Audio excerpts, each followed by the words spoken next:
We are your home theater and AV questions answered. This is AVRant. Want your home theater or AV question answered by Tom and Rob? Send it to question@avrant.com. Welcome to AVRant. I'm Tom Andry, and I'm here with Rob H. Josh. Josh is trying to plan his first home theater. He'd like to start with a 5.2 setup and an amazing base as a top priority. He has an 11 by 12 by 8 foot spare bedroom that he'll be using as his theater. He was planning on using dual SVS PB 2000 subwoofers. Yep. But one of his co-workers who's big SVS said that even in Josh's small room, PB13 Ultras would be better because they are faster and sound more intense. Said the part of his brain that makes up words. Josh is aware that either choice is more than adequate in terms of raw output for his room size, but he does plan on moving them to a larger, dedicated theater in the future. So it makes sense to go for the PB13 Ultras now. Will he actually hear a difference between them and the PB 2000s in his current room? To answer your second question, you will hear no difference because the differences that you could hear would be subsonic. You maybe possibly feel lower frequencies being reproduced by the 13s than you do the 2000s, but in your room, you don't even need 2000s. No. So, but I fully appreciate that you have a plan to go to a larger theater in the future. So yeah, totally okay. Makes sense. We all have plans to go to larger theaters in the future. Let's be honest here, Sure. dude. Let's be really super duper honest. Rob has a plan. That's why he's got PB13s or whatever. Yeah, I went 13 Ultras. Yep. And in a room about this size too. No. Yeah, and the plan. There is a plan for you to move it into a dedicated home theater. Like, if you were to ballpark when that plan was going to come to fruition, what would you think? Well, things have been delayed, so probably maybe 2 years from now. There you go. And you bought those how many years ago? A couple years ago. Okay. You hear that? That's the rounding that's the rounding in order so that I don't sound the way I'm going to sound. You know what, dude? Seriously.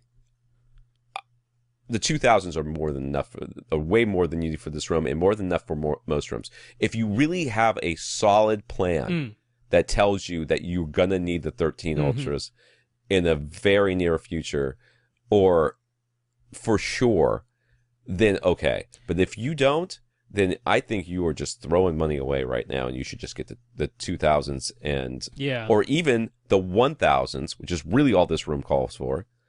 Get the 1000s and just say to yourself, that money that I'm not spending on those Ultras, I'm gonna save that, and I mean, you're not gonna really save it, but that money is going to be spent on the subwoofers I might have to buy in the future. Now, I want to say, what about cylinders? Because since I went with 13 Ultras, I am super glad I went with the PC cylinder 13 Ultras, because PB 13 Ultras in this room size, I'd have to be sitting on them.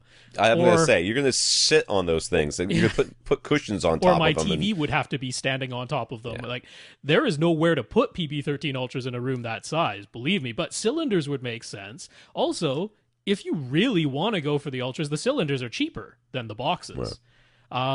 So to me, cylinders are a very good idea when floor space is at a premium.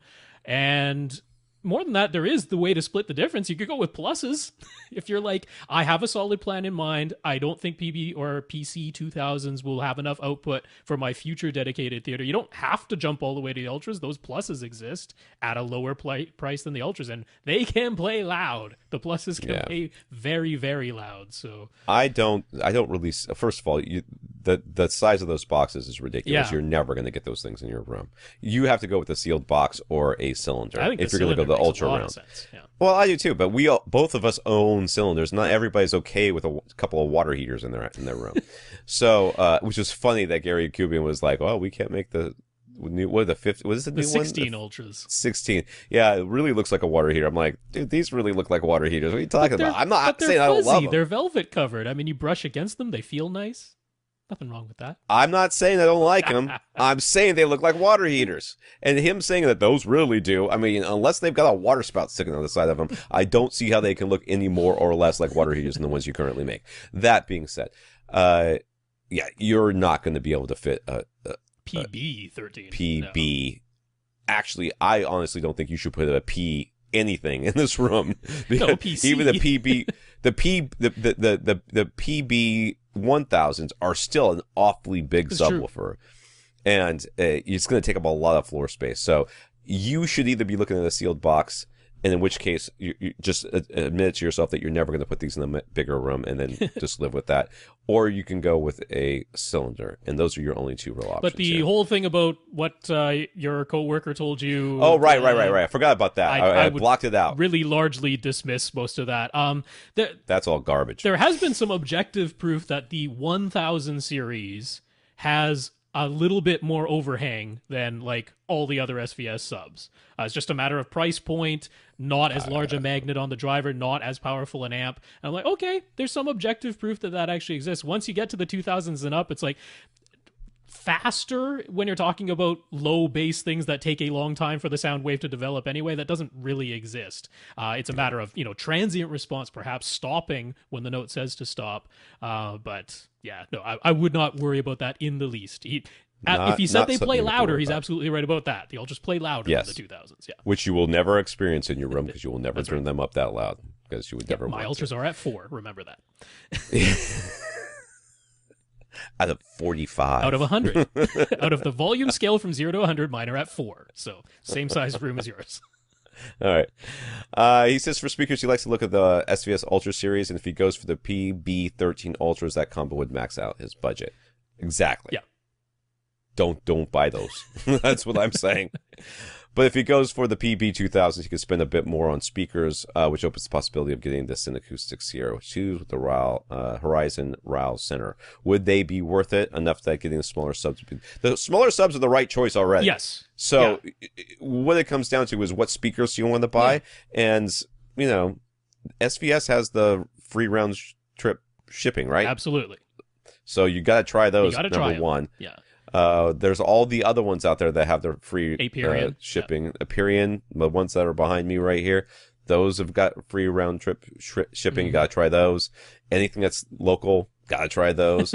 The Sierra 2s do not. The Sierra 1s do, but if he's going for it, he's going for the RAL tweeters, and that is a significantly different sound. So I would never say judge the Sierra series on the Sierra 1s if you're considering Sierra 2s.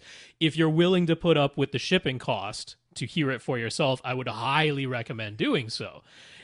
To me, if you're in the situation where you're like, maybe the Sierra 2s will be enough of an upgrade, I think it's worth paying the shipping cost. Because if you're right, and the Sierra 2s are worth the upgrade to you, then you're not out the shipping. You would have paid it anyway, and it's free shipping to return the SVSs. If you're wrong, okay, you're out that amount, but now you know, and now you're not questioning whether you should have paid $1,500 to find out whether you know or not versus the $35 shipping cost, So I wouldn't let that stop you from peace of mind. Yeah, I agree. I mean, go ahead and order them up, and then somebody else will snatch them up stock afterwards. Sure. But I don't see any problem with that. We talk about a lot of speakers here, but there's a lot of speakers on this podcast we don't talk about, and it's simply because we don't have a ton of experience with them. But that being said, you shouldn't walk into a store and look at the models and say, I've never heard him talk about this one or this one or this one, so I don't need to listen to those. I will listen to all the stuff that they've talked about already.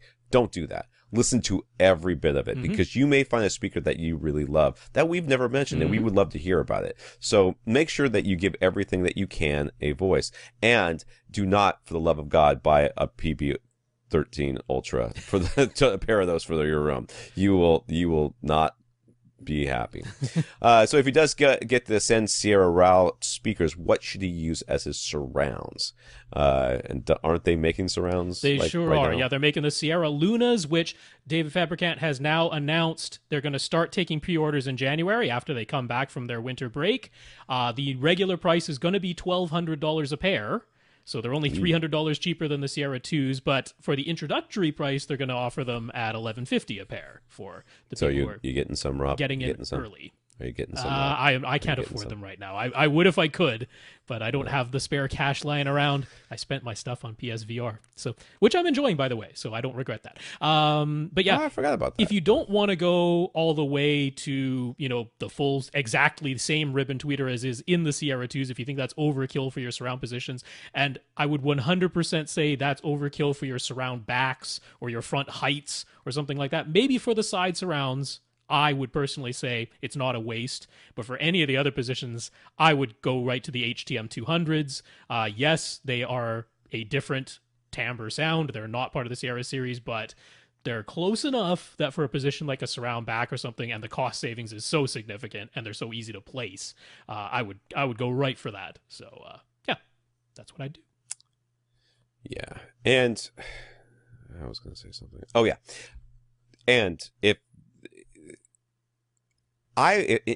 you're planning on going to a bigger room later on anyways, I would be more concerned with me getting the right speakers now than getting the right subs now, because the speakers will travel better between rooms than the subs will. And if you end up with too little sub, well, that's a possibility. But if you end up with speakers that are not, that you don't really like that much, your entire experience for this whole thing is going to be compromised. So really consider making sure you're spending the right amount on speakers.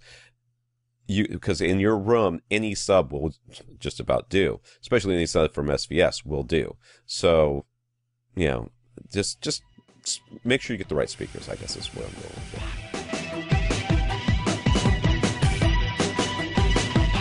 that. Want your question answered? Send it to question@avrant.com.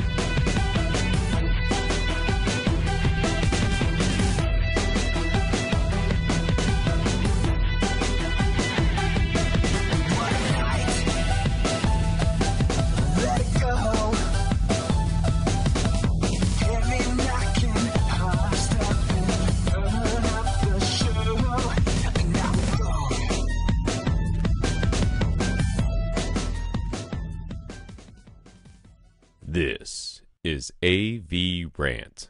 Now go out and listen to something.